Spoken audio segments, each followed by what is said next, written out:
Dear students, welcome to chemistry class. Students, today I will discuss the unit 7 of grade 12, that is P block elements. In previous video I had explained you about group 18 elements, and in this video students we will discuss about the group 15 elements. Students, किसी भी group के elements को discuss करने से पहले हमें सबसे पहले इलेक्ट्रॉनिक कॉन्फ़िगरेशन स्टडी कर लेना चाहिए, क्योंकि केमिकल प्रॉपर्टीज़ जो हैं वो वैलेंशियल इलेक्ट्रॉनिक कॉन्फ़िगरेशन पे डिपेंड करती हैं और वो हमें इलेक्ट्रॉनिक कॉन्फ़िगरेशन से पता लग जाता है और इससे हमें काफ़ी सारी इन्फॉर्मेशन जो है मिल जाती हैं। इसीलिए मैंने ये टेबल फॉर्म कर रखी है जिसके थ्रू हम ग्रुप 15 एलिमेंट्स को समझने की कोशिश करेंगे। ठीक है स्टूडेंट्स, तो सबसे पहले हम इसमें देखते हैं स्टूडेंट्स इलेक्ट्रॉनिक कॉन्फ़िगरेशन।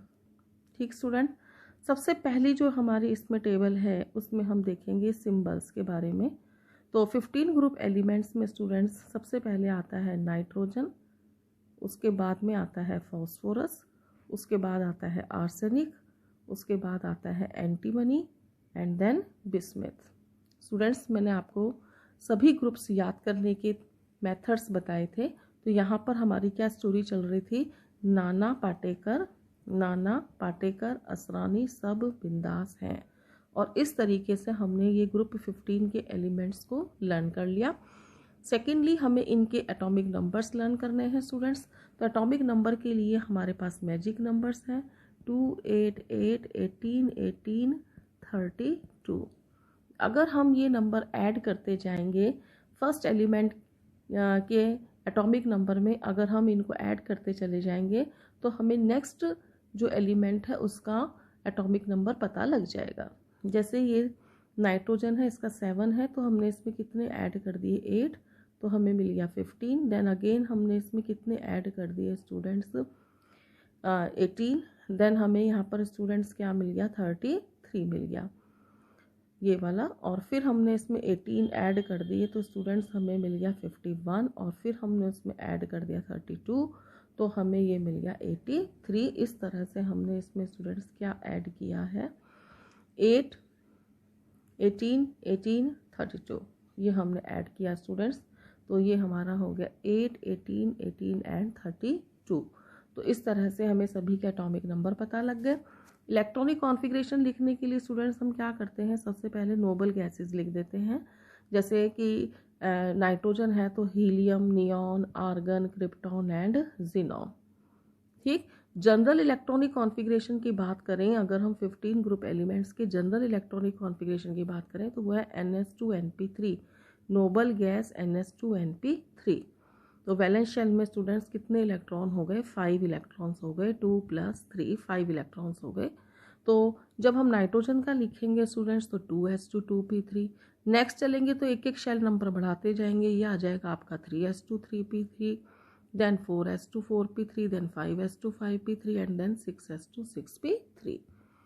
लेकिन स्टूडेंट्स हमें पता है कि 4s से जस्ट पहले क्या आता है 3d आता है, तो यहाँ आपको 3d भी फिल करने पड़ेंगे। मैं आपको अलग कलर से दिखा देती हूँ स्टूडेंट्स ताकि ये याद हो जाए आपको। तो यहाँ हमारा 3d आ गया। इसी तरीके से 5s से जस्ट पहले क्या आ जाएगा 4d एंड 6s से पहले 5d तो आई गई। और हमें पता है 4th नंबर के शेल से f भी शुरू हो जाता है, f सब शेल भी स्टार्ट हो जाता है। तो यहाँ पर हमने देखा कि f भी आ गया है। ठीक है, इस तरह से स्टूडेंट्स हमने इलेक्ट्रॉनिक कॉन्फ़िगरेशंस को लर्न कर लिया और उसको लिख लिया। उसके बाद में स्टूडेंट्स हम कुछ प्रॉपर्टीज़ डिस्कस करते हैं। जैसे पहली प्रॉपर्टी हमने डिस्कस करी और वो है साइज़ के बारे में। ये तो स्टूडेंट्स हम लास्ट ईयर से पढ़ते आ रहे हैं, 11th क्लास से पढ़ रहे हैं कि डाउन द ग्रुप जाते हैं तो जो साइज़ है वो रेगुलरली इंक्रीज़ होता है, और ऐसा ही हमें यहाँ पर भी देखने को मिलता है। जब हम नाइट्रोजन से फास्फोरस की तरफ आते हैं तो साइज़ में इंक्रीज़ होता है, और ये इंक्रीज़ काफ़ी होता है, बहुत ज़्यादा होता है।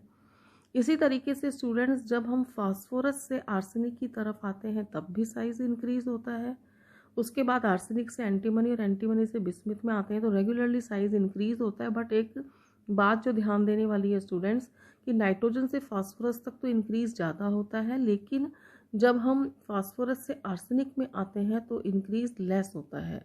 तो इसके पीछे रीज़न क्या है स्टूडेंट्स कि जब हम आर्सेनिक में आते हैं तो 3D में इलेक्ट्रॉन्स फिल होने शुरू हो जाते हैं और हमें पता है कि डी ऑर्बिटल्स जो होते हैं, डी सबशेल्स जो होते हैं, इनका स्क्रीनिंग इफ़ेक्ट पुअर होता है, इनका स्क्रीनिंग इफ़ेक्ट जो है वो पुअर होता है और इसकी वजह से जो है साइज़ में ज़्यादा इंक्रीज़ नहीं हो पाता।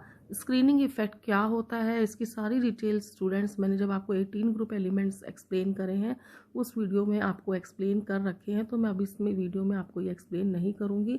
वहाँ मैंने आपको सभी जनरल टर्म्स डिस्कस कर दी थी जो हमने 11th में पढ़ी थी, जैसे इलेक्ट्रॉन गेन एंथैल्पी हो गया, आयनाइजेशन एनर्जी हो गया, साइज़ कैसे चेंज होता है पीरियड में, ग्रुप में, स्क्रीनिंग इफेक्ट क्या होता है, पेनिट्रेशन इफेक्ट क्या होता है, फैक्टर्स कौन से हैं जो आयनाइजेशन एनर्जी को इफेक्ट करते हैं। ये सारी बातें इन ब्रीफ मैंने आपको 18 ग्रुप एलिमेंट्स में एक्सप्लेन कर दी थी, तो मैं यहाँ आपको एक्सप्लेन नहीं करूँगी। अगर आपको समझना है तो आप वो वीडियो देख सकते हैं, ठीक है। इसी तरीके से स्टूडेंट्स जब एंटीमनी से बिस्मिथ की तरफ आते हैं तब भी साइज़ में ज़्यादा इंक्रीज़ नहीं होता है, क्योंकि यहाँ पर एफ सबशेल्स भी आ गए हैं और स्क्रीनिंग इफेक्ट डी और एफ सबशेल दोनों का ही क्या होता है, पुअर होता है। कहने का मतलब स्टूडेंट इसमें खास बात क्या नज़र आई कि डाउन द ग्रुप जाते हैं तो साइज़ तो इंक्रीज़ होता है, नो डाउट साइज़ इंक्रीज़ होता है, बट नाइट्रोजन से फास्फोरस तक ये इंक्रीज़ ज़्यादा होता है, लेकिन उसके बाद ये इंक्रीज़ कम होता है क्योंकि उसके बाद डी एंड एफ ऑर्बिटल्स की एंट्री हो जाती है जिनकी स्क्रीनिंग इफेक्ट्स वीक होते हैं। Is that clear? Next property देखते हैं स्टूडेंट्स, और वो है हमारी next property metallic character. Metallic character के बारे में तो स्टूडेंट्स फर्स्ट टू एलिमेंट्स जो है नाइट्रोजन और फास्फोरस वो इस केस में क्या होते हैं, नॉन मेटल्स होते हैं। देन नेक्स्ट टू जो है आर्सेनिक एंड एंटीमनी वो मेटेलॉइड्स होते हैं, यानी उनमें मेटेलिक और नॉन मेटेलिक दोनों करेक्टर्स होते हैं। और जो लास्ट एलिमेंट है बिस्मिथ वो सिर्फ कौन सा करेक्टर शो करता है, मेटल का, मेटेलिक करेक्टर शो करता है। यानी कि स्टूडेंट्स अगर हम डाउन द ग्रुप जाते हैं तो मेटेलिक करेक्टर क्या हो रहा है, हमारा इंक्रीज हो रहा है। First two elements non metal, then two elements are metalloids and last one is metal. It means down the group जाने पर मेटेलिक करेक्टर इंक्रीज हो रहा है, ठीक है।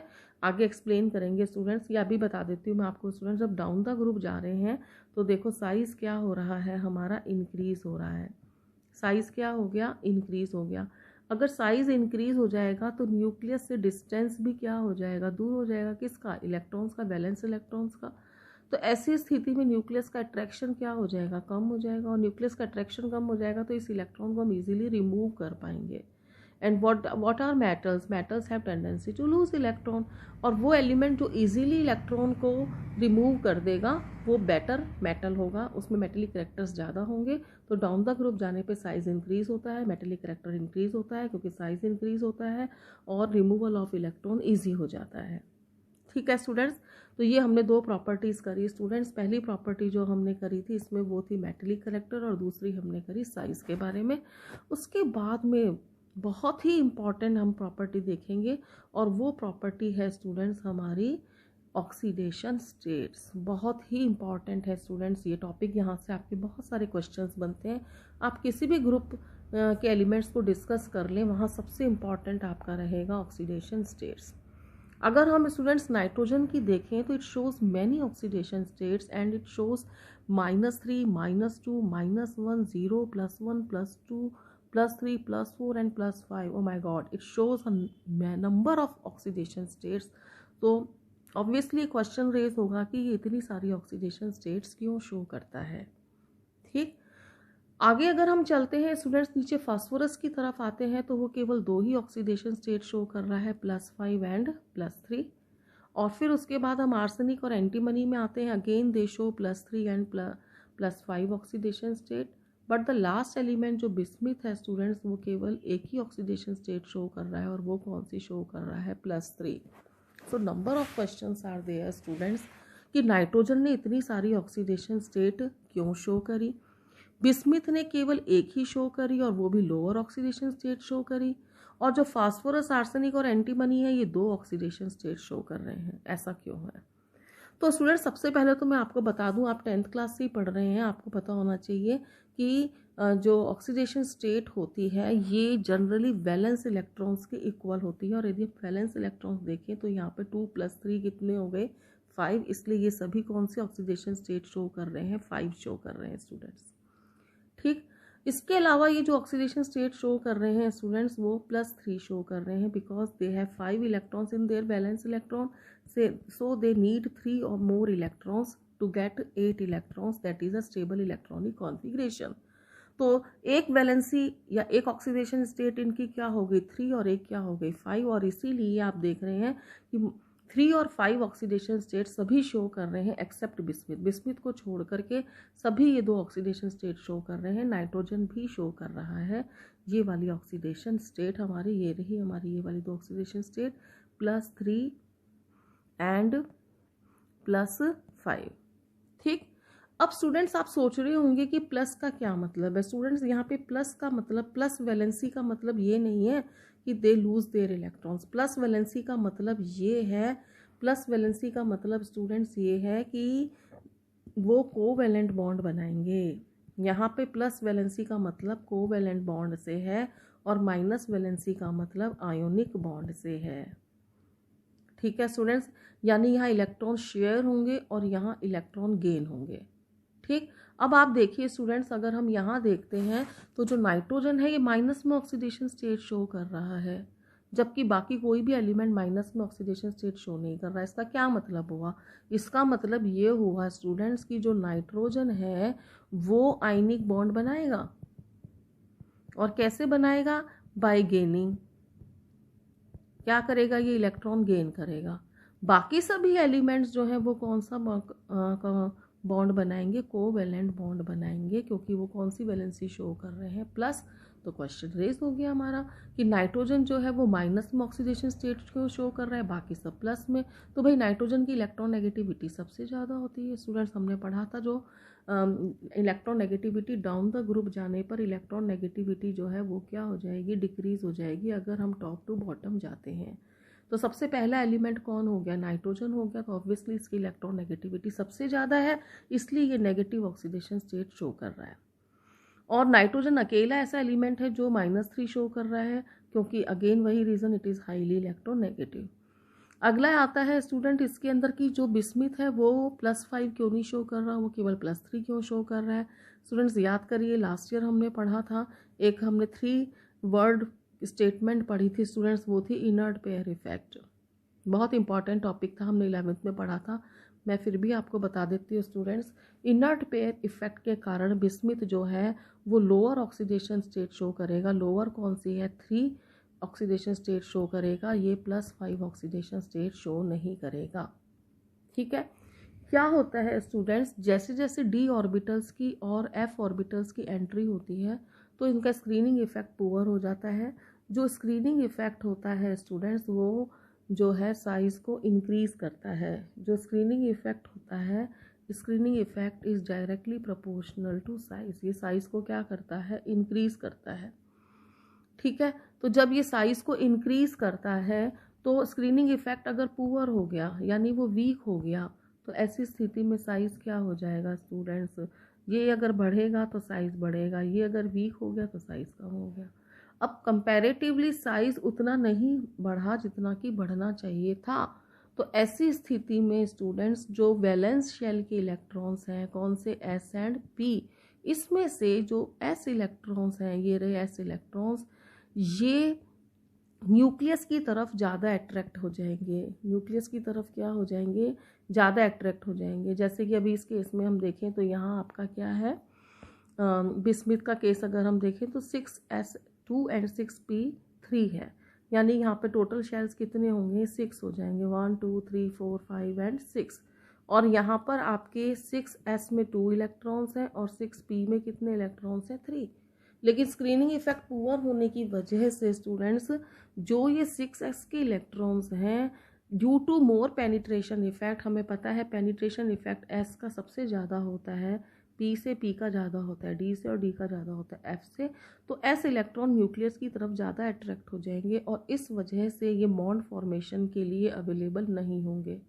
यानी कि केवल p के इलेक्ट्रॉन्स के कारण ही बॉन्ड बनेंगे, और p में कितने इलेक्ट्रॉन्स हैं? 3, तो इसलिए ये 3 ऑक्सीडेशन स्टेट शो करेगा, क्योंकि ये 3 ही बॉन्ड बना पाएंगे, 3 से ज़्यादा बॉन्ड नहीं बना पाएंगे, क्योंकि d और f जो दोनों की एंट्री हो गई है यहाँ पर, d और f की तो इनका स्क्रीनिंग इफेक्ट कैसा है, पुअर है, और इसकी वजह से साइज में उतना इंक्रीज नहीं हो पाता जितना होना चाहिए था।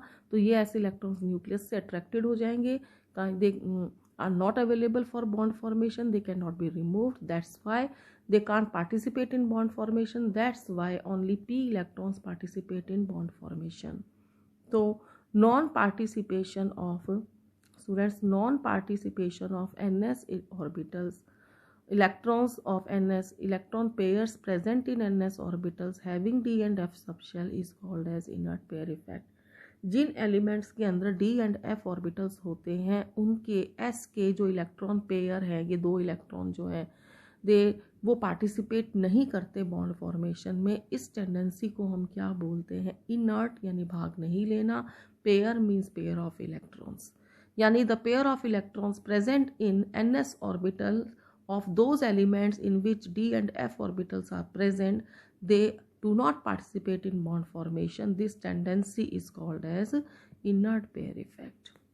क्वेश्चन रेज हुआ कि इनर्ट पेयर इफेक्ट का क्या कारण है, तो मैंने अभी आपको एक्सप्लेन कर ही दिया कि इनर्ट पेयर इफेक्ट का कारण क्या है, poor screening effect of D and F subshell. जैसे ही स्क्रीनिंग इफेक्ट पुअर हुआ तो साइज में उतना इंक्रीज नहीं हो पाएगा जितना होना चाहिए था। ठीक, ये मैंने आपको यहाँ बता रखा है।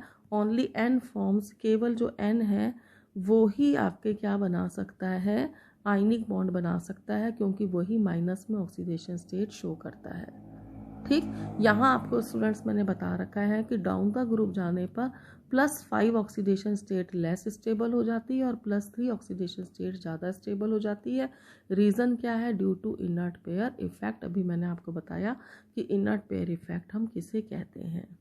ठीक, अब स्टूडेंट्स क्वेश्चन में आ जाता है कई बार कि ऐसे कौन कौन से कंपाउंड्स हैं जिनमें नाइट्रोजन अलग अलग तरह की ऑक्सीडेशन स्टेट शो करता है। तो यहाँ पर आप देखिए ज़रा, ये देखो NH3, इसमें ये शो NH3 के अंदर ये ऑक्सीडेशन स्टेट शो करता है -3।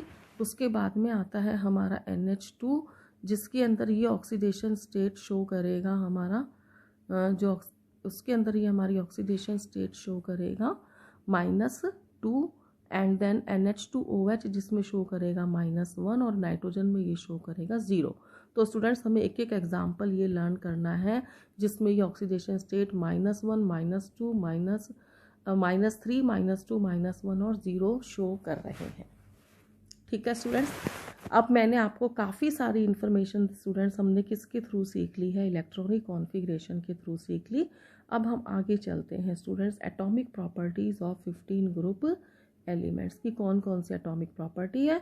सबसे पहले हम देखेंगे एटॉमिक साइज़। अभी मैंने आपको बता ही दिया कि पीरियड में जाने पे साइज़ डिक्रीज़ होता है, प्रीवियस वीडियो में भी बता चुकी हूँ, लास्ट ईयर भी बता चुकी हूँ कि जब हम पीरियड में लेफ़्ट टू राइट जाते हैं तो साइज़ डिक्रीज़ हो जाता है ड्यू टू एक छोटा सा वर्ड है स्टूडेंट्स, इफ़ेक्टिव न्यूक्लियर चार्ज। क्योंकि इफ़ेक्टिव न्यूक्लियर चार्ज इंक्रीज़ हो जाता है क्योंकि शेल नंबर जो है वो तो सेम रहता है और जो प्रोटॉन्स हैं उनका नंबर बढ़ जाता है, तो इलेक्ट्रॉन्स पर अट्रैक्शन जो है वो बढ़ जाता है, साइज़ डिक्रीज़ हो जाता है।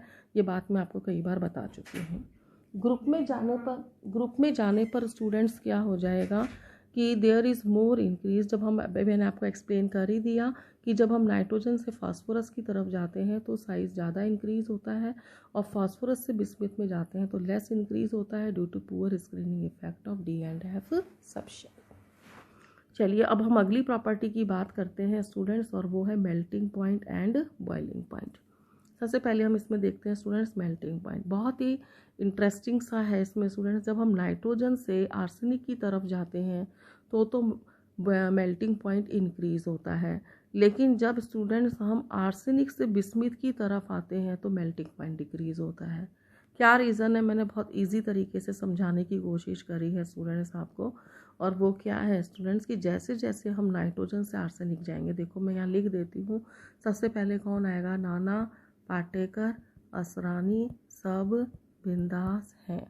तो जब हम नाइट्रोजन से आर्सेनिक तक आते हैं स्टूडेंट्स तो एक एक करके जो है शेल जो है जैसे जैसे हम नाइट्रोजन से आर्सेनिक की तरफ जाएंगे तो +5 वैलेंसी बढ़ती जाएगी। अब वैलेंसी जब बढ़ेगी तो बॉन्ड बढ़ेंगे, बॉन्ड बढ़ेंगे तो स्टेबिलिटी बढ़ेगी और स्टेबिलिटी बढ़ेगी तो मेल्टिंग पॉइंट बढ़ेगा। ठीक, लेकिन जब स्टूडेंट हम आर्सेनिक से बिस्मिथ की तरफ आते हैं तो ऐसी स्थिति में क्या होता है कि +3 ऑक्सीडेशन स्टेट जो है वो इंक्रीज़ हो जाती है, तो नंबर ऑफ बॉन्ड डिक्रीज़ हो जाएंगे, तो स्टेबिलिटी भी डिक्रीज़ हो जाएगी, तो मेल्टिंग पॉइंट भी डिक्रीज़ हो जाएगा। ठीक, यानी कि melting point depends on stability, stability depends on number of bonds and number of bonds depends on number of valencies. And down the group जाने पर लोअर वैलेंसी ज़्यादा स्टेबल हो जाएंगी because of inert pair effect. Everything is interconnected students. Next कर लेते हैं हम इसमें स्टूडेंट्स, वो आता है बॉइलिंग पॉइंट। सिंपल है, जब हम नाइट्रोजन से बिस्मिथ की तरफ जा रहे हैं, यानी कि हम ऊपर से नीचे की तरफ आ रहे हैं, तो ऐसी स्थिति के अंदर बॉइलिंग पॉइंट लगातार बढ़ता जाएगा क्योंकि साइज़ बढ़ेगा, क्योंकि शेल का नंबर बढ़ता जा रहा है। साइज़ बढ़ेगा तो वॉन डर वॉल फोर्स बढ़ेगा, और वॉन डर वॉल फोर्स बढ़ेगा तो बॉइलिंग पॉइंट भी बढ़ेगा। राइट, नेक्स्ट चलते हैं स्टूडेंट्स हम ऑक्साइड्स ऑफ नाइट्रोजन। स्टूडेंट्स वैसे तो ऑक्साइड्स ऑफ नाइट्रोजन इस साल आपके सिलेबस में नहीं है, बट मैं इसमें आपको मिनिमम इन्फॉर्मेशन जो समझती हूँ कि आपको होनी चाहिए वो मैं आपको एक्सप्लेन कर देती हूँ। ऑक्साइड्स ऑफ नाइट्रोजन स्टूडेंट्स, जो नाइट्रोजन के ऑक्साइड्स हैं वो 5 टाइप के हैं। क्या क्या हैं स्टूडेंट्स, उनके फॉर्मूले देख लेते हैं। N2O जिसमें नाइट्रोजन की ऑक्सीडेशन स्टेट +1 है, देन NO उसमें +2 है। आफ्टर दैट N2O3 जिसमें इसकी +3 ऑक्सीडेशन स्टेट है। आफ्टर दैट NO2 जिसमें इसकी +4 है। आफ्टर दैट N2O4 अगेन इसकी कौन सी ऑक्सीडेशन स्टेट हो गई +4, एंड आफ्टर दैट N2O5 जिसमें इसकी कौन सी ऑक्सीडेशन स्टेट हो गई +5 हो गई। ऑक्सीडेशन स्टेट स्टूडेंट्स आपको निकालनी आती ही है कि जैसे मुझे N2O5 की निकालनी है तो मैं क्या करूँगी स्टूडेंट, इसको क्या मान लूँगी 2x माइनस क्या करूँगी 2 × 5 = 0, यानी 2x - 10 = 0, तो x क्या आ गई +5 आ गई। ये किस तरह से निकालेंगे। अगले कॉलम के अंदर स्टूडेंट्स हमने इनके पर्टिकुलर नेम करे हैं कि इनके क्या क्या नाम हैं। देखो स्टूडेंट्स, जो पहला ऑक्साइड करा हमने N2O, इसका नाम पड़ता है नाइट्रोजन 1 ऑक्साइड। NO का नाम हो जाएगा नाइट्रोजन 2 ऑक्साइड। जो इनका ऑक्सीडेशन नंबर है उसी बेस पर है। अब यहाँ ऑक्सीडेशन नंबर 3 है तो इसका नाम हो गया नाइट्रोजन 3 ऑक्साइड। इसमें 4 हो गई तो नाइट्रोजन 4 ऑक्साइड। अगेन इसमें 4 है तो ये भी नाइट्रोजन 4 ऑक्साइड। स्टूडेंट्स, इन दोनों में क्या डिफरेंस है इन दोनों के अंदर कि ये इसका डाइमर है, ठीक है, डबल हो गया। N यहाँ 1 है तो यहाँ 2 हो गए, यहाँ ऑक्सीजन 2 है तो यहाँ ऑक्सीजन 4 हो गए, ठीक है। उसके बाद में यहाँ ऑक्सीडेशन स्टेट 5 आ गई तो यहाँ कितनी आ जाएगी नाइट्रोजन 5 ऑक्साइड। एक तो ये तरीका है स्टूडेंट्स नाम देने का कि ऑक्सीडेशन स्टेट के बेस पर हम इनके नाम दे रहे हैं। Nitrogen 1 oxide, nitrogen 2 oxide, nitrogen 3 oxide, nitrogen 4 oxide, nitrogen 5 oxide, ठीक। कुछ एक नाम है स्टूडेंट्स जो कोई रूल के अकॉर्डिंग नहीं है, ठीक है, वो भी हमें याद करने पड़ेंगे। जैसे कि N2O को हम नाइट्रस ऑक्साइड कहते हैं, N2O को हम नाइट्रस ऑक्साइड कहते हैं, और इसको हम 2 नाइट्रोजन है इसलिए इसको हम क्या कह देंगे डाई नाइट्रोजन, और एक ऑक्सीजन हो गया तो ऑक्साइड डाई नाइट्रोजन ऑक्साइड भी कहते हैं। और स्टूडेंट्स की लाफिंग गैस के नाम से भी जानी जाती है, ठीक है। कई बार पूछ लेते हैं एग्जाम में कि लाफिंग गैस का क्या फॉर्मूला है, तो दैट इज N2O। NO को स्टूडेंट्स हम बोल देते हैं नाइट्रोजन मोनोऑक्साइड, ठीक उसी तरह से जैसे हम CO को क्या कह देते हैं कार्बन मोनोऑक्साइड, तो इसको हम क्या कह देते हैं नाइट्रोजन मोनोऑक्साइड। इसी तरीके से इसको हम नाइट्रिक ऑक्साइड भी कह सकते हैं। N2O3 सिंपल है, 2 नाइट्रोजन है 3 ऑक्सीजन है तो डाई नाइट्रोजन ट्राई ऑक्साइड। जैसे स्टूडेंट्स हम SO2 को CO2 को क्या बोलते हैं कार्बन डाइऑक्साइड, SO2 को क्या बोलते हैं sulphur dioxide. In the same way NO2 को हम क्या बोल देंगे नाइट्रोजन डाई ऑक्साइड, ठीक है। इसमें अब स्टूडेंट्स 2 नाइट्रोजन हो गई, 2 नाइट्रोजन और 4 ऑक्सीजन हो गई तो इसका नाम क्या हो जाएगा डाई नाइट्रोजन टेट्राऑक्साइड। और यहाँ पे स्टूडेंट्स हमारे 2 नाइट्रोजन और 5 ऑक्सीजन हो गई तो इसका नाम क्या हो जाएगा डाई नाइट्रोजन पेंटा ऑक्साइड, ठीक है स्टूडेंट्स। ये हो गई इनकी naming and the most important thing is there structure. अब मैं आपको स्टूडेंट्स इनके स्ट्रक्चर के बारे में बताऊंगी, ठीक। याद कर लेना स्टूडेंट्स, क्या पता एग्ज़ाम में पूछ लें। तो स्ट्रक्चर्स के बारे में हम स्टडी करते हैं स्टूडेंट्स। तो यहाँ आपके आगे स्ट्रक्चर में आपको याद ही रखना पड़ेगा स्टूडेंट्स ये वाला पोर्शन, तो कि जैसे हमने N2O का स्ट्रक्चर देखा तो N ट्रिपल बॉन्ड NO। अब यहाँ स्टूडेंट्स नाइट्रोजन ने 4 बॉन्ड बना लिए तो इस पर प्लस आ गया, और ऑक्सीजन ने 1 बॉन्ड बनाया 2 की जगह तो माइनस चार्ज आ गया, तो ये माइनस हो गया, ठीक। अगला स्ट्रक्चर देख लीजिए स्टूडेंट्स, उसमें नाइट्रोजन और ऑक्सीजन के बीच में डबल बॉन्ड है, इन दोनों के पास एक एक लोन पेयर है, और एक बॉन्ड स्टूडेंट्स जो है वो 3 इलेक्ट्रॉन से मिलकर बना हुआ है, ये इसकी खास बात है।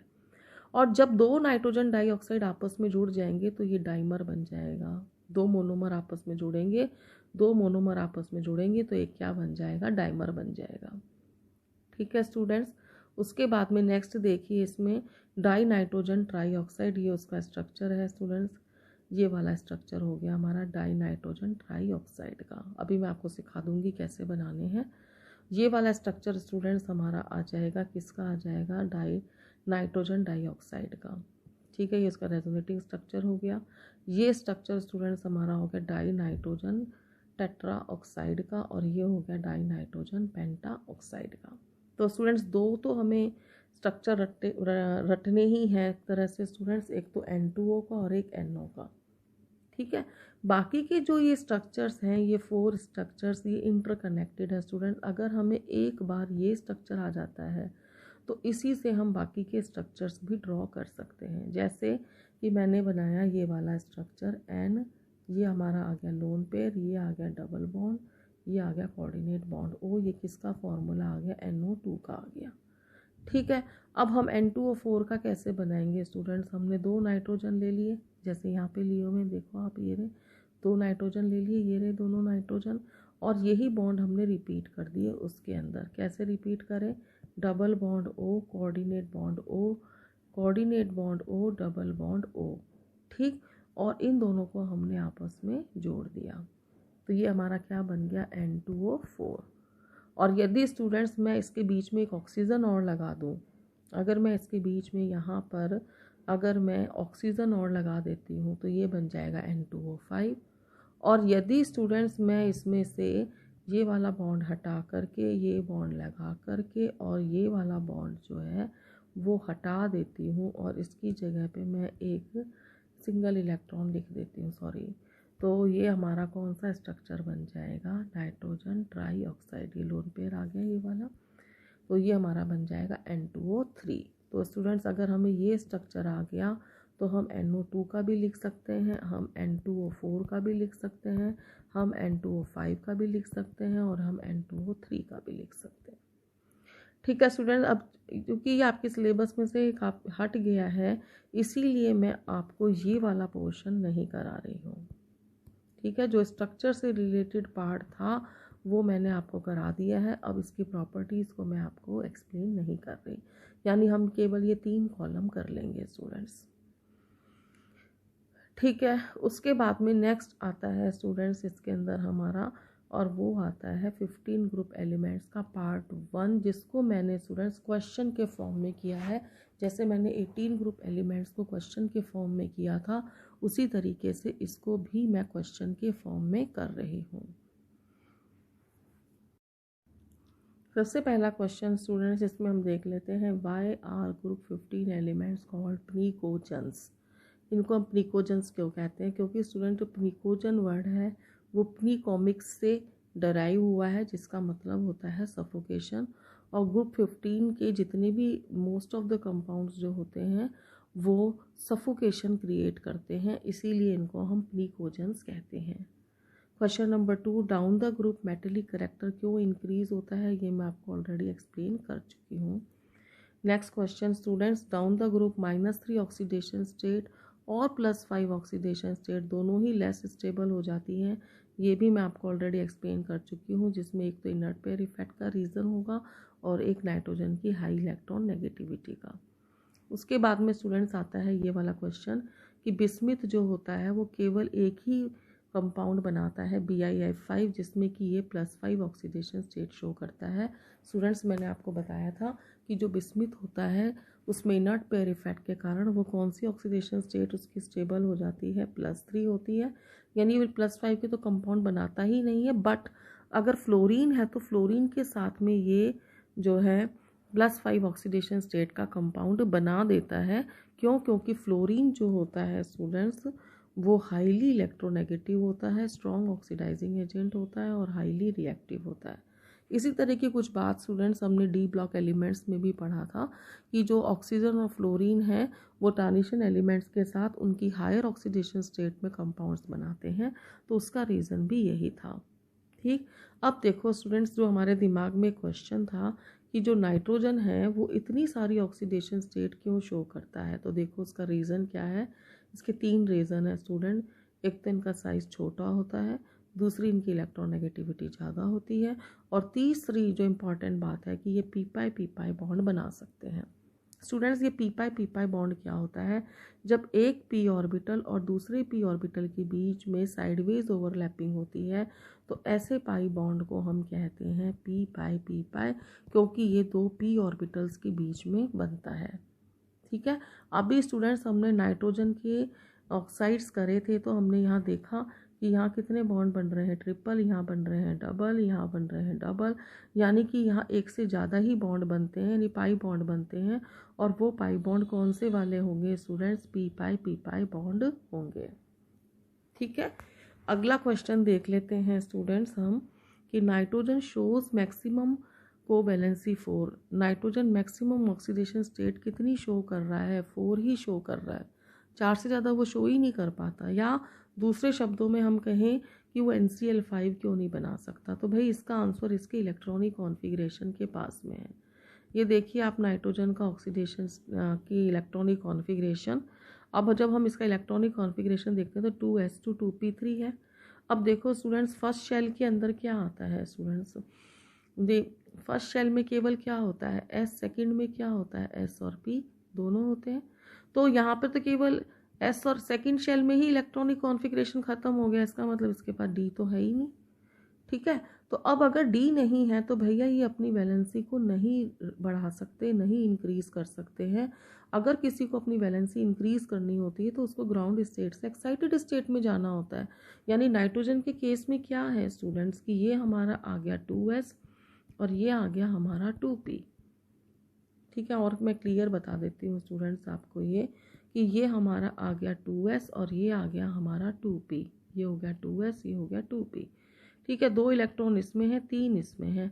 अब इसमें 3 अनपेयर्ड इलेक्ट्रॉन हो गए। ये देखिए यहाँ कितने अनपेयर्ड इलेक्ट्रॉन है, 3, तो इसका मतलब ये कितने बॉन्ड बनाएगा, 3 बॉन्ड बनाएगा। अब ये है इसकी स्टूडेंट्स ग्राउंड स्टेट। ये कौन सी स्टेट हो गई, इसकी ग्राउंड स्टेट हो गई। अगर तो हम एक्साइटेड स्टेट में जाएंगे तो हमें इस इलेक्ट्रॉन को आगे भेजना होगा। आगे भेजने के लिए हमें क्या चाहिएगा, डी। ठीक है, तो डी तो इसके पास है ही नहीं, तो इसलिए अपनी वैलेंसी को 4 से ज़्यादा एक्सीड नहीं कर पाता। It's a very important question. सब बहुत ही छोटे छोटे हैं बट बहुत ही इंपॉर्टेंट क्वेश्चन है स्टूडेंट्स ये वाले आपके। ठीक है, अगला क्वेश्चन देखिए कि जो फास्फोरस आर्सेनिक एंटीमनी है वो अपनी ऑक्सीडेशन स्टेट जो है वो वो 5 से 6 तक शो कर देते हैं, यानी वो अपनी वैलेंसी को 4 से ज़्यादा बढ़ा सकते हैं। ऐसा क्यों होता है स्टूडेंट्स, क्योंकि उनके पास एम्प्टी डी ऑर्बिटल होते हैं। तो इसका जस्ट ऑपोजिट आंसर हो गया स्टूडेंट्स, इसके पास डी नहीं है, इसके पास में डी है और वो खाली है, तो वो अपने इलेक्ट्रॉन को आगे भेज सकते हैं। स्टूडेंट्स आपने बताया नहीं एक रीज़न कि इस हिसाब से अगर हम ये वाला हिसाब दे के चलें तो इस हिसाब से तो नाइट्रोजन केवल 3 ही वैलेंसी शो कर सकता है, यानी कि ये 3 ही बॉन्ड बना सकता है। लेकिन हम यहाँ किसकी बात कर रहे हैं, 4 की बात कर रहे हैं। तो क्या स्टूडेंट्स, क्यों ये वाला लोन पेयर है ना, ये किसी को डोनेट करके ये कोऑर्डिनेट बॉन्ड बना सकता है, तो टोटल ये 3 बॉन्ड तो कोवैलेंट बना लेता है और एक कोऑर्डिनेट बॉन्ड बना लेता है, और इस तरह से टोटल कितने बॉन्ड बना लेता है, 4 बॉन्ड बना लेता है। ठीक है, अगला क्वेश्चन देख लेते हैं स्टूडेंट्स हम, व्हाट आर डिसप्रपोर्शनेशन रिएक्शंस। या मैं आपको नोबल गैसेस में भी बता चुकी हूँ इसको। अब क्वेश्चन ये है स्टूडेंट्स कि यहाँ पे नाइट्रोजन और फास्फोरस तो डिसप्रपोर्शनेशन शो करते हैं लेकिन बिस्मथ डिसप्रपोर्शनेशन शो नहीं करता। इसका आंसर स्टूडेंट्स इसकी डेफिनेशन के अंदर ही है कि अगर एक एलिमेंट जो है वो ऑक्सीडाइज भी हो जाए, रिड्यूस भी हो जाए, यानी कि उसकी जो भी ऑक्सीडेशन स्टेट है उससे कम भी हो जाए और उससे ज़्यादा भी हो जाए, तो बताओ उसको कम से कम कितनी ऑक्सीडेशन स्टेट शो करनी पड़ेंगी, 3। ठीक है, 3 तरह की ऑक्सीडेशन स्टेट शो करनी पड़ेगी, जबकि बिस्मिथ तो एक ही ऑक्सीडेशन स्टेट शो करता है। कौन सी शो करता है, +3। तो it can't increase its oxidation state, it can't reduce it, ना तो ये बढ़ा सकता ना कम कर सकता। तो इसीलिए ये डिस्प्रपोर्शनेशन रिएक्शन भी शो नहीं कर सकता। हाँ, नाइट्रोजन और फास्फोरस ये शो कर सकते हैं। जैसे फॉर एग्जांपल हम बहुत ही इंपॉर्टेंट रिएक्शन है स्टूडेंट्स, ये वाली जो रिएक्शन है, यहाँ आप देखिए नाइट्रोजन की जो HNO2 है, इसमें नाइट्रोजन की वैलेंसी +3 है, और जब इसको हीट किया जाता है तो ये HNO3 बनाता है जिसमें नाइट्रोजन की वैलेंसी +5 हो गई, और उसके बाद ये नाइट्रिक ऑक्साइड बनाता है जिसमें इसकी ऑक्सीडेशन स्टेट +2 हो गई। यानी इसकी ऑक्सीडेशन स्टेट +3 से +5 भी हो सकती है और +3 से +2 भी हो सकती है, यानी ये ऑक्सीडेशन स्टेट को बढ़ा भी सकता है, कम भी कर सकता है। बहुत ही इंपॉर्टेंट अगेन दूसरी रिएक्शन स्टूडेंट्स ये वाली है जिसमें फास्फोरस जो है वो डिस्प्रपोर्शनेशन रिएक्शन शो कर रहा है। ये देखो 4H3PO3, यहाँ पर फास्फोरस की ऑक्सीडेशन स्टेट +3 है। जब इसको हीट किया जाता है तो H3PO3 किसमें कन्वर्ट हो गया, H3PO4 में और PH3 में। PH3 में फास्फोरस की ऑक्सीडेशन स्टेट हो गई -3, H3PO4 में हो गई +5, और इस तरह से ये ऑक्सीडेशन स्टेट को क्या कर रहा है, बढ़ा भी सक रहा है और उसको कम भी कर पा रहा है, यानी कि डिस्प्रपोर्शनेशन रिएक्शन शो करता है। स्टूडेंट्स, एक इंटरेस्टिंग बात क्या है कि हर ग्रुप में कम से कम एक डिस्प्रपोर्शनेशन रिएक्शन जरूर है। तो मैंने यहाँ पे क्या करा है कि एक साथ सभी की डिस्प्रपोर्शनेशन रिएक्शन एक्सप्लेन कर दी। जैसे अभी हमने बात कौन से ग्रुप की करी थी स्टूडेंट्स, हमने 15 ग्रुप की बात करी है। 16 ग्रुप में अगर हम देखें तो ये वाली डिस्प्रपोर्शनेशन रिएक्शन है, और इसके अंदर जो सेलिनियम है, ये जो सेलिनियम है, सेलिनियम ये +1 ऑक्सीडेशन स्टेट शो कर रहा है Sc2Cl2 में, और फिर ये बना रहा है कंपाउंड ScCl4 एंड Sc। यहाँ इसकी ऑक्सीडेशन स्टेट हो गई +4 एंड 0। तो ये अपनी ऑक्सीडेशन स्टेट को बढ़ा भी पा रहा है और कम भी कर पा रहा है, यानी इंक्रीज भी कर पा रहा है और डिक्रीज भी कर पा रहा है। अब यदि हम 17 ग्रुप में चलते हैं स्टूडेंट्स, तो वेरी इंपॉर्टेंट रिएक्शन, बहुत ही इंपॉर्टेंट रिएक्शन है। तो 17 ग्रुप में अगर क्लोरीन की reaction sodium hydroxide dilute cold में की जाती है, देखो स्टूडेंट्स कंडीशन क्या है, डाइल्यूट हो और कोल्ड हो, तो हमें क्या मिल रहे हैं स्टूडेंट्स, हमें दो तरह के प्रोडक्ट्स मिल रहे हैं, एक NaCl एक NaOCl प्लस वाटर। इसको तो हमें पता ही है क्या बोलेंगे, सोडियम क्लोराइड, इसको हम क्या बोलेंगे, सोडियम हाइपोक्लोराइड। अगर यही रिएक्शन स्टूडेंट्स हम NaOH को कंसनट्रेटेड लें और उसको गर्म में हीट मतलब हॉट कंसनट्रेटेड NaOH की प्रेजेंस में रिएक्शन कराएं तो प्रोडक्ट चेंज हो रहे हैं। NaCl तो बन रहा है, लेकिन साथ में क्या बन रहा है, NaClO3 जिसको हम बोलते हैं सोडियम क्लोराइड एंड वाटर, यानी कि इन दोनों में डिफरेंस किसका हुआ, इस वाले कंपाउंड का डिफरेंस हुआ। लेकिन दोनों में ही स्टूडेंट्स ये जो है डिस्प्रपोर्शनेशन रिएक्शन शो कर रहा है, क्योंकि यहाँ इसकी ऑक्सीडेशन स्टेट कितनी आ रही है, 0 आ रही है। ये देखिए 0 आ रही है इसकी ऑक्सीडेशन स्टेट, और यहाँ इसकी जो है -1 हो गई, यानी पहले से कम हो गई, और यहाँ इसकी ऑक्सीडेशन स्टेट जो है +1 और +5 यानी पहले से बढ़ गई है। ठीक है, ये मैं आपको ऑलरेडी एक्सप्लेन कर ही चुकी हूँ 18 ग्रुप में जिनोन की कंप्लीट हाइड्रोलिसिस की रिएक्शन। अच्छा, ये जो रिएक्शन है स्टूडेंट हैलोजन में एक और है कि जब fluorine is again very important reaction, कि हैलोजन में हमने पढ़ा है, पढ़ेंगे आगे हम, कि जो फ्लोरीन है गैस वो आइस के साथ यानी सॉलिड वाटर के साथ रिएक्ट कर के साथ इसको हीट किया जाता है, तो हमें दो प्रोडक्ट्स मिलते हैं HOF एंड HF। HOF में F की ऑक्सीडेशन स्टेट +1 है और HF में इसकी -1 है, और F2 के अंदर ये जो है 0 हो गई, यानी कि अपनी ऑक्सीडेशन स्टेट को बढ़ा भी रहा है, कम भी कर रहा है। और ये नोबल गैसेस के अंदर यानी 18 ग्रुप एलिमेंट्स में हमने रिएक्शन करी थी जो पर्जिनेट वाली करी थी, ये भी डिस्प्रपोर्शनेशन की रिएक्शन है। तो स्टूडेंट्स अब हम नेक्स्ट क्वेश्चन देख लेते हैं। ये बहुत ही इंपॉर्टेंट क्वेश्चन है स्टूडेंट्स, ध्यान से समझना, और बहुत ही ईजी है। क्वेश्चन क्या है हमारा कि arrange the following oxides in increasing order of their acidic strength and give explanation also. Students, ये हम 3 केसेस देख रहे हैं। फर्स्ट केस में हमने नाइट्रोजन के डिफरेंट ऑक्साइड्स लिए हैं, और यहाँ नाइट्रोजन की डिफरेंट ऑक्सीडेशन स्टेट्स हैं। ठीक है, अगला केस के अंदर स्टूडेंट्स यहाँ पर जो है, यहाँ ऑक्सीडेशन स्टेट्स क्या हो गई स्टूडेंट्स, डिफरेंट हो गई। ठीक है, अगला जो हम बी केस लेते हैं, उस बी केस के अंदर स्टूडेंट्स अलग अलग एलिमेंट्स, 15 ग्रुप के अलग अलग एलिमेंट्स के ऑक्साइड्स हैं, उनकी ऑक्सीडेशन स्टेट कैसी है, सेम है, लेकिन उनकी इलेक्ट्रॉन नेगेटिविटी कैसी है, डिफरेंट है। ठीक, अगर हम सी केस देखें स्टूडेंट्स, तो इसमें भी अलग अलग ऑक्साइड्स हैं अलग अलग एलिमेंट्स के, लेकिन उनकी इलेक्ट्रॉन नेगेटिविटी डिफरेंट है, लेकिन उनकी ऑक्सीडेशन स्टेट जो है वो सेम है। जैसे यहाँ सभी की ऑक्सीडेशन स्टेट जो है वो +3 है, nitrogen, phosphorus, arsenic and antimony. और सी केस के अंदर nitrogen, phosphorus, arsenic and antimony, इन सब की ऑक्सीडेशन स्टेट जो है वो +5 है। ठीक है, और यहाँ पे स्टूडेंट्स एलिमेंट सेम है, और वो एलिमेंट कौन है? नाइट्रोजन है। तो इसका आंसर बहुत ही सिंपल वे में कर सकते हैं स्टूडेंट्स, और वो आंसर हमारा क्या है कि अगर हमें एसिडिक करैक्टर देखना है ऑक्साइड्स का, तो that is directly proportional to oxidation state and directly proportional two electron negativity. अब देखो स्टूडेंट्स, जो ए केस है इसमें ऑक्सीडेशन स्टेट डिफर है। तो अब हमने देखा इसके अंदर कि N2O, NO, N2O3, N2O4, N2O5 इनकी ऑक्सीडेशन स्टेट जो है वो बढ़ती जा रही है, तो इनका एसिडिक करैक्टर भी बढ़ता जाएगा, यानी सबसे ज़्यादा एसिडिक हो जाएगा N2O5 और सबसे कम हो जाएगा N2O। यदि हम बी और सी केस देखते हैं स्टूडेंट्स, तो बी और सी केस के अंदर हम देखते हैं कि जो एलिमेंट हैं वो अलग अलग हैं। अब देखो स्टूडेंट्स कि अगर हम नाइट्रोजन से कहाँ जाते हैं, फास्फोरस से कहाँ जाते हैं, आर्सेनिक से एंटीमनी की तरफ जाते हैं, यानी हम डाउन द ग्रुप जाते हैं, तो इलेक्ट्रॉन नेगेटिविटी क्या होगी? डिक्रीज होगी। यानी सबसे ज़्यादा इलेक्ट्रॉन नेगेटिविटी किसकी होगी? नाइट्रोजन की होगी।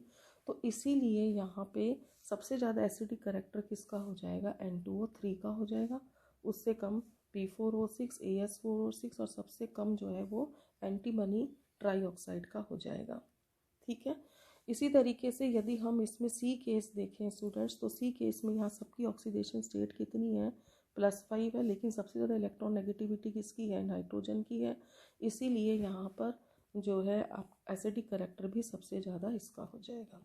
ठीक है, नेक्स्ट क्वेश्चन स्टूडेंट्स हम देख लेते हैं, और वो क्वेश्चन है हमारा कि BiF3 आयनिक होता है, जबकि बिस्मिथ के बाकी के हैलाइड जो होते हैं वो कोवेलेंट होते हैं और उनमें आयनिक करैक्टर होता है। क्यों? भाई सिंपल सा आंसर है इसका स्टूडेंट्स की F is the most electronegative element in the periodic table, that's why इसके जितने भी कंपाउंड्स होंगे वो हमेशा आयनिक ही होंगे।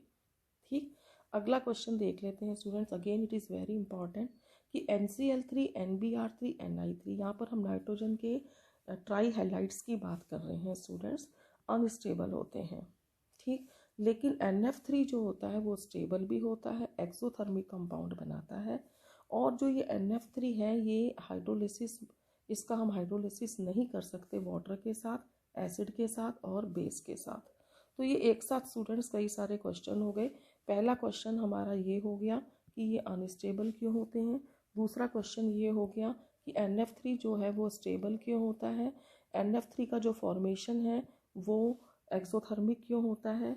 NF3 जो है उसका हम हाइड्रोलिसिस क्यों नहीं कर पाते वाटर, एसिड और एल्कली की प्रेजेंस में। तो ये हमारा फोर्थ क्वेश्चन हो गया।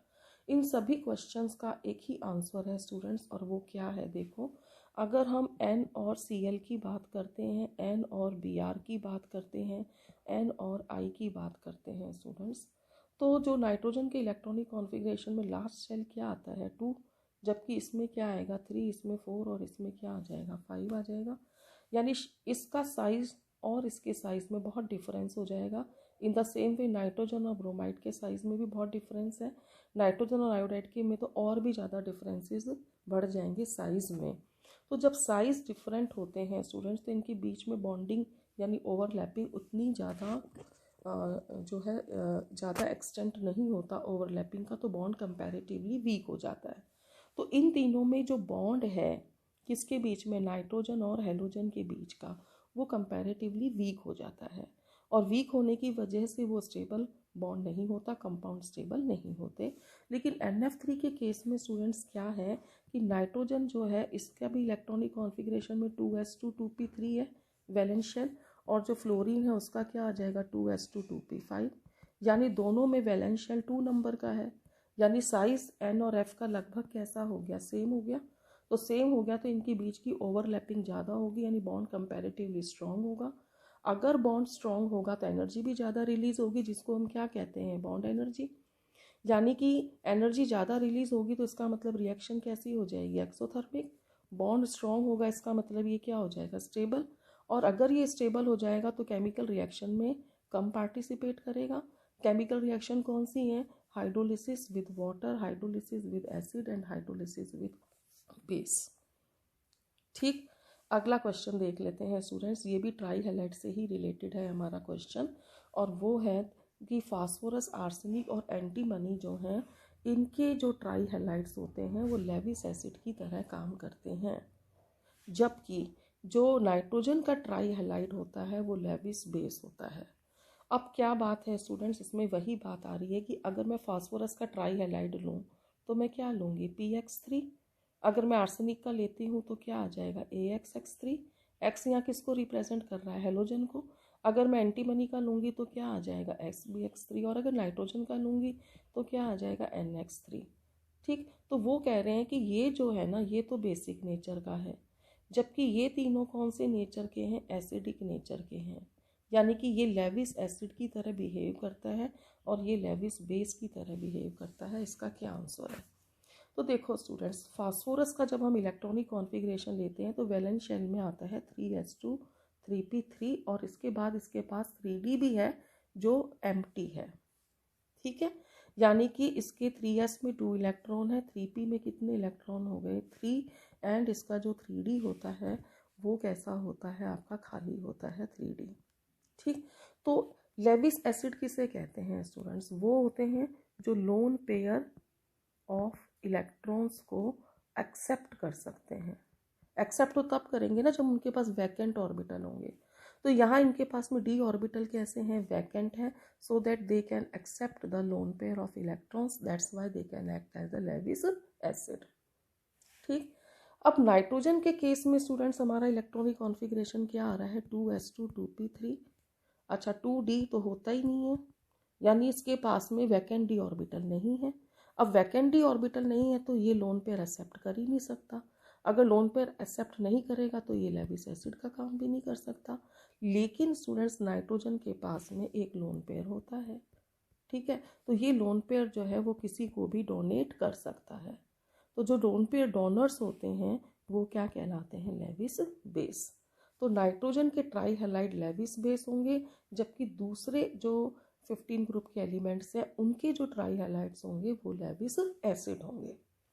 ठीक, अगला क्वेश्चन है स्टूडेंट्स कि नाइट्रोजन जो है, ये मैं आपको पहले भी डिस्कस कर चुकी हूँ कि nitrogen does not form pentahalide. Nitrogen pentahalide क्यों नहीं बनना था, अभी हमने एक क्वेश्चन करा था कि नाइट्रोजन NCl5 क्यों नहीं बनाता, नाइट्रोजन पेंटाक्लोराइड क्यों नहीं बनता है, बाकी सब बनाते हैं। तो इसका भी यही आंसर है स्टूडेंट्स कि नाइट्रोजन, अगर हम इसका हाइब्रिडाइजेशन निकालें तो वो आएगा हमारा sp3d। तो नाइट्रोजन के पास तो d होता ही नहीं है, इसलिए नाइट्रोजन जो है वो पेंटाहाइलाइड नहीं बनाता, और इसकी कोवैलेंसी मैक्सिमम कितनी होती है, 4 होती है, क्योंकि इसके पास d ऑर्बिटल नहीं है। ठीक है, उसके बाद में अगला क्वेश्चन देखिए स्टूडेंट्स कि phosphorus, arsenic and antimony form pentahalides, ये तीनों पेंटाहाइलाइड बनाते हैं, which are less stable than their trihalides. यानी कि अगर मैं यहाँ पर बात करूँ PX3 की और मैं बात करूँ PX5 की, तो वो कहते हैं कि PX3 जो है ये ज़्यादा स्टेबल है, जबकि PXY जो है वो लेस स्टेबल है। तो इसका आंसर स्टूडेंट्स इनके स्ट्रक्चर में होगा। जब हम PX5 का हाइब्रिडाइजेशन निकालते हैं तो वो sp3d आता है, और शेप इसकी क्या आ जाती है, ट्रायंगुलर बाई पिरामिडल। ठीक, तो ये इस तरह की शेप आती है, और इसमें स्टूडेंट्स 2 तरह के बॉन्ड बन रहे हैं। ये वाला बॉन्ड कौन सा हो जाएगा, एक्सियल, सॉरी इक्वेटोरियल, और ये वाला बॉन्ड कौन सा हो जाएगा, एक्सियल। ठीक है, तो ये हमने स्टूडेंट्स पहले भी पढ़ा था कि जो एक्सियल बॉन्ड लेंथ होती है, यानी कि PCLA जो होती है, that is greater than PCLE। ऐसा क्यों हुआ स्टूडेंट्स, क्योंकि जो एक्सियल बॉन्ड लेंथ है ये वाली, ये किससे रिपेल होगी, ये एक्सियल बॉन्ड लेंथ जो है ये इक्वेटोरियल बॉन्ड पेयर से रिपेल होगी। हमें पता है स्टूडेंट्स, ये इलेक्ट्रॉन पेयर एक दूसरे को रिपेल करते हैं, तो इसमें कितने इलेक्ट्रॉन पेयर है, 5 इलेक्ट्रॉन पेयर है, जिनको हम कह सकते हैं 5 बॉन्ड पेयर है। अब इन 5 बॉन्ड पेयर्स में रिपल्जन होगा, तो जो इक्वेटोरियल है वो किसको रिपेल करेगा, एक्सियल को, और एक्सियल किसको रिपेल करेगा, इक्वेटोरियल को। तो यहाँ पर हमारे पास कितने एक्सियल हैं, 2 हैं, और इक्वेटोरियल कितने हैं हमारे पास में, 3 हैं। ठीक है, 3 इक्वेटोरियल हैं, तो ये 3 जो हैं ये 2 को रिपेल करेंगे, और ये 2 जो हैं ये इन 3 को रिपेल करेंगे। तो बताओ रिपल्जन किस पे ज़्यादा लगा, एक्सियल पे ज़्यादा लगा। इसलिए एक्सियल जो Cl है ये एक्सियल बॉन्ड लेंथ जो है वो ज़्यादा हो जाएगी क्योंकि रिपल्जन ज़्यादा होगा। तो बॉन्ड लेंथ ज़्यादा कौन सी हो गई, एक्सियल हो गई, कम कौन सी हो गई, इक्वेटोरियल हो गई। यानी कुल मिलाकर हमारा जो मॉलिक्यूल है वो कैसा हो गया, अनसिमेट्रिकल हो गया, क्योंकि यहाँ सभी बॉन्ड लेंथ्स इक्वल नहीं है। और नंबर 2, सभी बॉन्ड एंगल भी इक्वल नहीं है। 3 बॉन्ड एंगल जो ये वाले हैं हमारे, ये वाले ये कितने हैं 120 डिग्री के, और जो ये वाला बॉन्ड एंगल है ये कितने के हैं 90 के। तो 90 डिग्री के कितने बॉन्ड हो गए 2, और 120 डिग्री के कितने बॉन्ड हो गए 3। तो इस हिसाब से ये मॉलिक्यूल कुल मिलाकर कैसा हो गया स्टूडेंट्स, अनसिमेट्रिकल हो गया। And unsymmetry leads to instability, और अनस्टेबिलिटी कोई चीज़ होगी तो वो रिएक्टिव हो जाएगा, और रिएक्टिव होगा तो वो डिकम्पोज हो जाएगा, उसको गर्म करेंगे। तो PCl5 को जब हम गर्म करते हैं तो ये टूट जाता है PCl3 और Cl2 में। इसका रीज़न यही है। ठीक है, तो कुल मिला के बात ये आई स्टूडेंट्स की जब पेंटाक्लोराइड्स होते हैं तो ये क्या होंगे, लेस स्टेबल होंगे, क्योंकि मॉलिक्यूल जो है वो अनसिमेट्रिकल हो गया। अनसिमेट्री लीड्स टू अनस्टेबिलिटी। जबकि PX3 के अंदर जो अगर हम निकालेंगे तो इसकी जो शेप आएगी वो पिरामिडल शेप आएगी। यहाँ एक लोन पेयर है, पिरामिडल शेप आएगी इसकी, और वहाँ सभी बॉन्ड एंगल इक्वल होंगे, और वो लगभग 107 डिग्री के नियर अबाउट होंगे, एग्जैक्टली नहीं, नियर अबाउट होंगे। ठीक, तो वहाँ सभी बॉन्ड एंगल इक्वल हो गए, जबकि यहाँ सभी बॉन्ड एंगल इक्वल नहीं है। वहाँ सारी बॉन्ड लेंथ इक्वल हो गई, यहाँ सारी बॉन्ड लेंथ इक्वल नहीं है। ये मॉलिक्यूल सिमेट्रिकल हो गया, ये मॉलिक्यूल अनसिमेट्रिकल हो गया, इसीलिए ये अनस्टेबल हो गया और ये स्टेबल हो गया, क्योंकि symmetry leads to stability and unsymmetry leads to unstability. एक तो ये हो गया स्टूडेंट्स।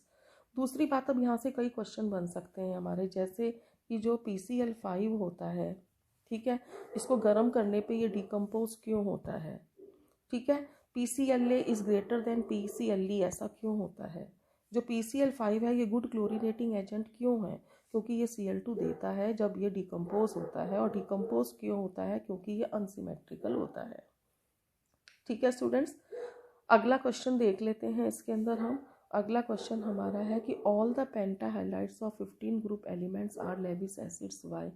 अब देखो स्टूडेंट्स, फिर से वही बात आ जाती है, पेंटा हैलाइड के अंदर भी इसमें वैकेंट डी ऑर्बिटल होंगे, और वैकेंट डी ऑर्बिटल जब होते हैं तो वो लोन पेयर एक्सेप्ट कर सकते हैं, और इसीलिए बेस होंगे।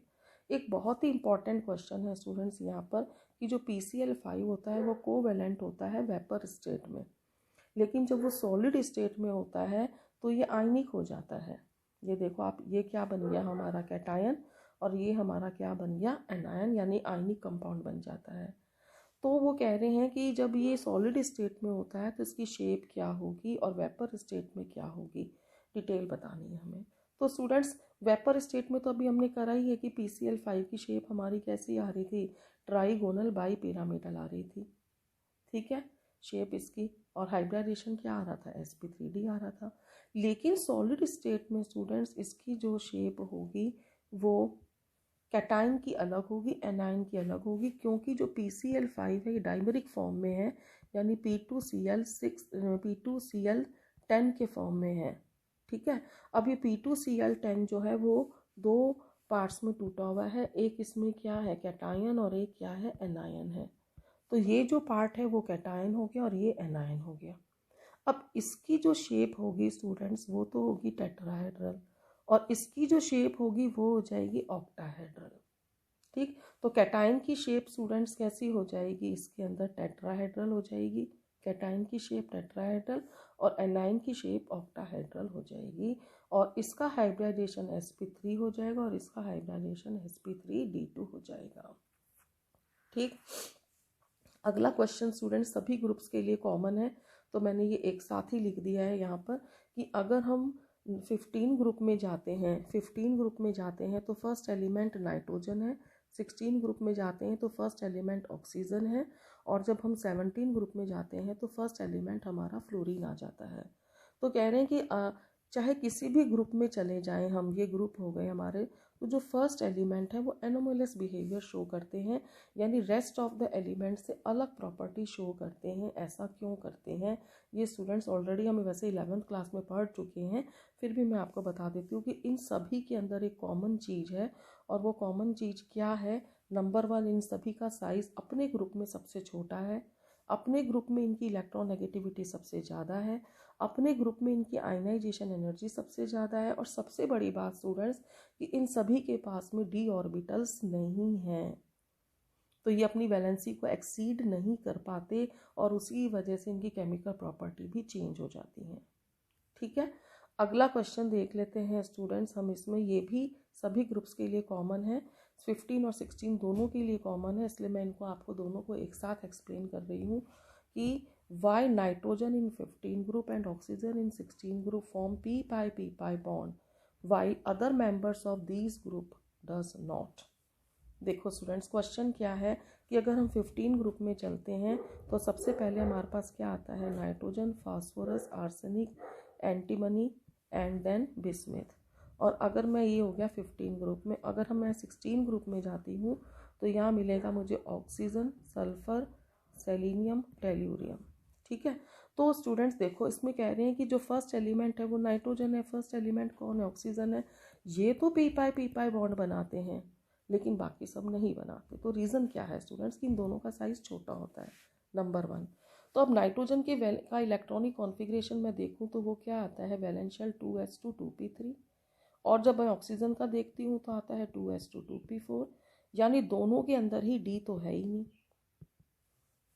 ठीक है, यानी कि अगर इनमें साइडवेज ओवरलैपिंग होती है तो पी से होगी, पी ऑर्बिटल की होगी। ठीक, तो अब नाइट्रोजन जो है उसका साइज कैसा है, छोटा है। तो अगर ये दूसरे नाइट्रोजन के साथ सपोज करो बॉन्ड बना रहा है तो देखो इसमें एक बॉन्ड क्या होगा, सिग्मा, और दो बॉन्ड कैसे हो जाएंगे, पाई हो जाएंगे। तो अगर नाइट्रोजन इस तरह से बॉन्ड बना रहा है तो ये जो पाई बॉन्ड बन रहा है ये पाई बॉन्ड कौन सा होगा, पी पाई होगा।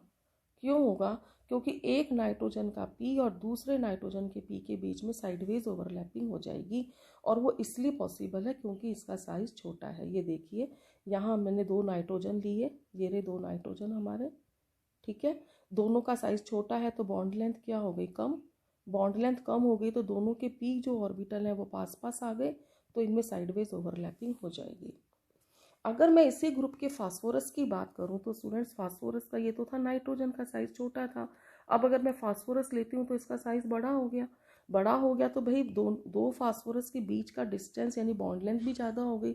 बॉन्ड लेंथ ज़्यादा होने से इनके जो पी ऑर्बिटल्स हैं वो कंपैरेटिवली एक दूसरे से दूर हो गए तो इसमें साइडवेज ओवरलैपिंग नहीं हो पा रही, यानी कि फर्स्ट एलिमेंट जो है वो कर पा रहा है, और यही केस ऑक्सीजन में देखने को मिल रहा है हमें। ठीक है, अगला question is again very important students, ये भी बहुत ही इंपॉर्टेंट क्वेश्चन है। देखिए, while nitrogen and bismuth have little tendency for catenation, nitrogen और बिस्मिथ में बहुत कम टेंडेंसी है कैटिनेशन की, जबकि फास्फोरस के अंदर मैक्सिमम कैटिनेशन होता है। अगर हम 15 ग्रुप की बात करें, ये बात किसकी हो रही है, 15 ग्रुप की, तो वो कह रहे हैं कि फास्फोरस ज़्यादा कैटिनेशन शो करता है और नाइट्रोजन और बिस्मिथ नहीं करते। इसी तरीके से अगर मैं 16 ग्रुप के अंदर बात करूं तो कह रहे हैं कि ऑक्सीजन की लिटिल टेंडेंसी होती है, ठीक है, कैटिनेशन, देन सल्फर। अब स्टूडेंट्स देखो मैं दोनों ग्रुप्स के क्वेश्चन कॉमनली क्यों करा रही हूँ, क्योंकि इनकी रीज़न सेम है। अगर मैं 15 ग्रुप की बात करती हूँ तो फर्स्ट एलिमेंट कौन है, ऑक्सीजन, सॉरी 16 ग्रुप की बात करती हूँ तो फर्स्ट एलिमेंट कौन हो गया, ऑक्सीजन, और सेकेंड एलिमेंट कौन हो गया, सल्फर।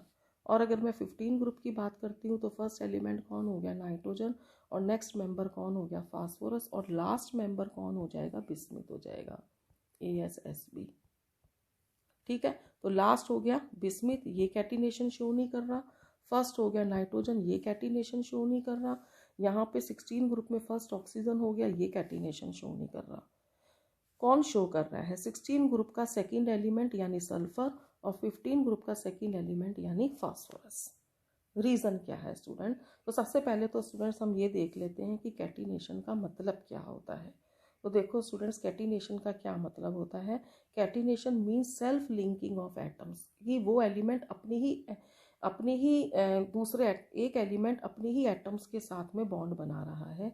यानी बॉन्ड किसके बीच में बन रहा है स्टूडेंट्स, ई और ई के बीच में, यानी वो अपने आप से जुड़ रहा है। यानी नाइट्रोजन नाइट्रोजन के साथ जुड़ रहा है, फास्फोरस फास्फोरस के साथ जुड़ रहा है, ऑक्सीजन ऑक्सीजन के साथ जुड़ रहा है, और बिस्मिथ जो है वो बिस्मिथ के साथ जुड़ना है, यानी अपने आप के साथ जुड़ने की, यानी कि बॉन्ड बनाने की क्षमता जो होती है उसको हम क्या कहते हैं, कैटिनेशन। अब देखो स्टूडेंट, वेरी इंपॉर्टेंट, बहुत इजी आंसर है। सबसे पहले हम इसमें ये डिस्कस कर रहे हैं स्टूडेंट्स कि ऑक्सीजन क्यों नहीं बनाता और नाइट्रोजन क्यों नहीं बनाता। देखो स्टूडेंट्स कि नाइट्रोजन की कुल मिला के आंसर ये है इसके अंदर कि because NN bond and BI bonds are weaker than PP bond. अगर मैं 15 ग्रुप की बात कर रही हूँ स्टूडेंट्स, 15 ग्रुप की बात कर रहे हैं, तो NN बॉन्ड कैसा हो जाएगा, हमारा वीक हो जाएगा। BI बॉन्ड कैसा हो जाएगा, वीक हो जाएगा। और PP बॉन्ड कैसा हो जाएगा, स्ट्रॉन्ग हो जाएगा। हमें ये एक्सप्लेन करना है ऐसा क्यों हो रहा है। तो देखो NN बॉन्ड क्यों वीक हुआ, NN बॉन्ड इसलिए वीक हुआ स्टूडेंट्स क्योंकि इसका साइज स्मॉल है। ये देखो साइज स्मॉल है। तो नाइट्रोजन के जो लोन पेयर्स हैं, ये जो लोन पेयर्स हैं वो एक दूसरे के क्लोज आ जाएंगे, तो इनमें लोन पेयर क्या हो जाएगा, रिपल्जन हो जाएगा। रिपल्जन होगा तो बॉन्ड कैसा हो जाएगा, वीक हो जाएगा। ठीक है। जबकि अगर हम बिस्मिथ की बात कर रहे हैं स्टूडेंट्स, तो अपने ग्रुप में बिस्मिथ का साइज क्या है, सबसे बड़ा है, सबसे बड़ा हो गया, तो BI बॉन्ड लेंथ क्या हो जाएगी, ज़्यादा हो जाएगी। और ज़्यादा होगी बॉन्ड लेंथ तो बॉन्ड कैसा हो जाएगा, वीक हो जाएगा। यानी कि स्टूडेंट्स नाइट्रोजन का बॉन्ड वीक हुआ इसका अलग रीज़न है, और बिस्मिथ का बॉन्ड वीक हुआ इसका अलग रीज़न है। ठीक है। अब नाइट्रोजन में तो क्या होगा, साइज छोटा होने की वजह से लोन पेयर एक दूसरे के क्लोज आ गए और उनमें रिपल्जन हो गया। लेकिन अगर मैं फास्फोरस की बात करूं स्टूडेंट्स, तो फास्फोरस का साइज जो है ना तो नाइट्रोजन जितना छोटा है ना बिस्मिथ जितना बड़ा है।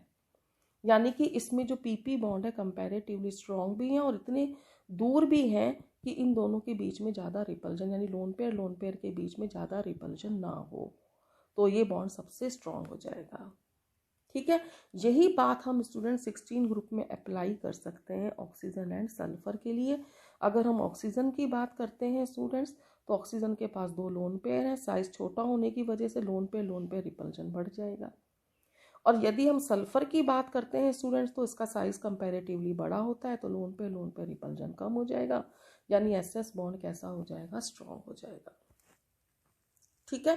यानी कैटिनेशन की प्रॉपर्टी बॉन्ड की स्ट्रेंथ पर डिपेंड कर रही है। ठीक। अगला क्वेश्चन बहुत ही सिंपल क्वेश्चन है स्टूडेंट्स कि नाइट्रोजन और ऑक्सीजन जो है वो p-d बॉन्ड क्यों नहीं बनाते। भाई इसलिए नहीं बनाते क्योंकि उनके पास d ऑर्बिटल है ही नहीं।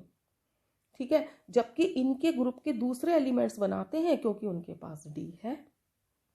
अगला क्वेश्चन भी इसी से मिलता जुलता है स्टूडेंट कि जो फास्फोरस है वो R3p double bond O, R3p double bond CH2 O double bond PX3 RN double bond PX3 type के बॉन्ड बनाता है, यानी इस तरह के कंपाउंड्स बनाता है, जबकि नाइट्रोजन नहीं बनाता। भाई इन सभी के अंदर d ऑर्बिटल्स की रिक्वायरमेंट रहेगी और नाइट्रोजन के पास में d नहीं है। इन सब में जो बॉन्ड बनेगा ये वाला, ठीक है, एक एक बॉन्ड तो कौन सा हो गया, सिग्मा, दूसरा बॉन्ड कौन सा हो जाएगा, p-d।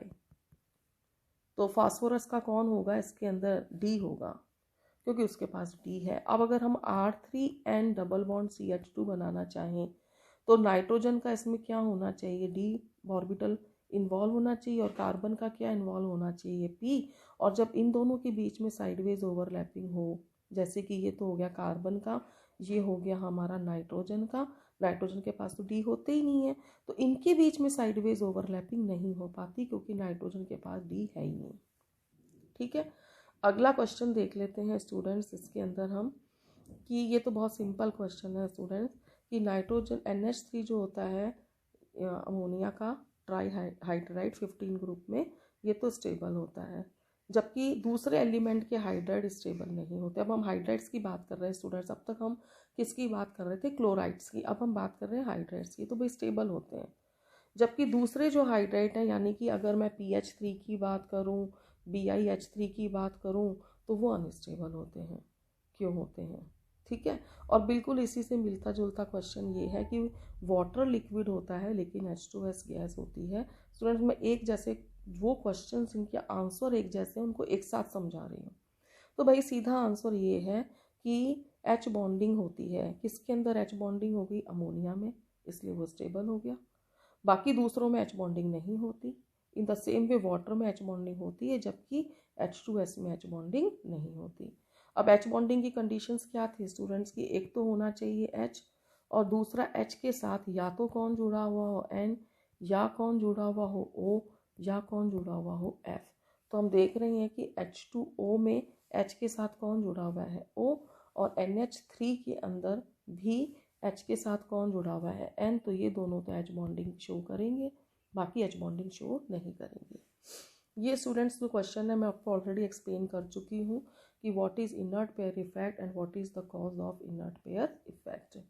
ठीक है, ये कुछ क्वेश्चंस हैं स्टूडेंट्स जिसको अभी हम डिस्कस करेंगे कि N2 गैस बनाने का लैब मेथड क्या होगा, जो अमोनिया गैस बनानी है उसका कमर्शियल मेथड क्या है। कमर्शियल मेथड को ही स्टूडेंट्स हम मैन्युफैक्चरिंग बोल देते हैं, जिसको हम इसके जो कमर्शियल मेथड है उसका नाम है हेबर प्रोसेस। तो हम अभी इसको आगे डिस्कस करेंगे, हेबर प्रोसेस का क्या प्रिंसिपल है। ठीक, तो अभी मैं आगे एक्सप्लेन करूँगी। पहले आप ये वाला क्वेश्चन देख लीजिए स्टूडेंट्स कि अमोनिया जो है वो बेसिक नेचर की क्यों होती है, अमोनिया जो है वो लेविस बेस क्यों है, और अमोनिया एक लिगेंड की तरह बिहेव क्यों करती है। स्टूडेंट्स इनकी आंसर ना हमें ऐसा लगता है कि एक ही है, लेकिन ये आंसर क्लोज है बहुत एक दूसरे के, तो हमें पता ही नहीं लगता कि किस में क्या आंसर देना है। तो मैंने यह ध्यान से आप समझिए, अगर तो वो बात कर रहे हैं बेसिक नेचर की तो इट मीन्स बेस वो होता है स्टूडेंट्स जो OH नेगेटिव आयन देता है वाटर के अंदर। तो स्टूडेंट्स जब अमोनिया को वाटर में डाला जाता है तो ये NH4OH बनाता है जो OH नेगेटिव आयन देता है, यानी कि ये बेसिक नेचर का है। अगर स्टूडेंट्स हम लेविस बेस की बात करते हैं, लेविस बेस की बात करते हैं तो लोन पेयर डोनर होता है। तो अमोनिया के पास में देखो लोन पेयर है, तो ये लोन पेयर डोनर होता है, इसलिए ये क्या बन जाएगा, लेविस बेस बन जाएगा। अब स्टूडेंट्स अगर हम लिगेंड की बात करें तो लिगेंड में तो कोऑर्डिनेशन कंपाउंड वाली बात आ जाएगी कि अमोनिया के पास में क्या होता है, लोन पेयर होता है, मेरा लोन पेयर।